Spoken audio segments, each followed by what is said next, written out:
Poštovani učesnici ovog za nas vrlo važnog događaja, kao što ste malo prije čuli, već drugu godinu za redom, CEDIS u saradnji sa Zavodom za školstvo sa sigurnošću, mogu reći, uspješno realizuje projekat Energije podvučeno zeleno. Izuzetno smo zadovoljni učinjenim sa naše strane i onim što vidimo, a tiče se realizovanih aktivnosti od strane škola u prošloj godini. Prilikom osmišljavanja projekta Energije podvučeno zelenom željeli smo da damo pokretačku energiju školama i zajednici u cjelini u njihovim naporima da utiču na svijest učenika, nastavnika i javnosti o značaju životne sredine.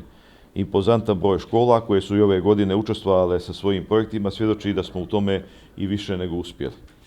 Kao što smo mi vjetar u leđa školama da se svake godine trude da budu bolji i kreativniji, tako su i one nama podsticaj da istrajemo u zajedničkoj borbi u zaštiti naše planete i stvaranju boljeg mjesta za život svih nas.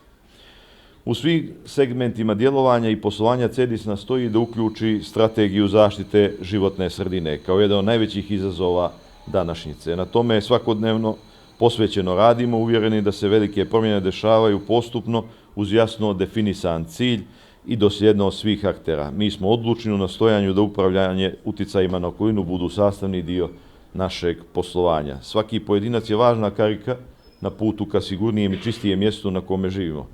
Priroda je Crnoj Gori već sve dala, a na nama je da to čuvamo kao najveće blago po kome smo jedinstveni u svijetu. Uvjereni smo da su mladi ljudi pokretači svih dobrih energija u jednom društvu. Nama je cilj da ovim projektom aktiviramo baš tu snagu mladosti koja će svoje iskustvo prenositi ostalima u zajednici. Zato izgradnjom njihove ekološke svijesti gradimo bazu za budućnost naše države kao najboljeg mjesta za život svih nas. Uz očekivanje da ćemo uskoro vidjeti završene projekte u školama i nasmijana lica djece kojima smo bili od koristi, pozdravljam vas i želim vam još puno zajedničkih projekata. Hvala.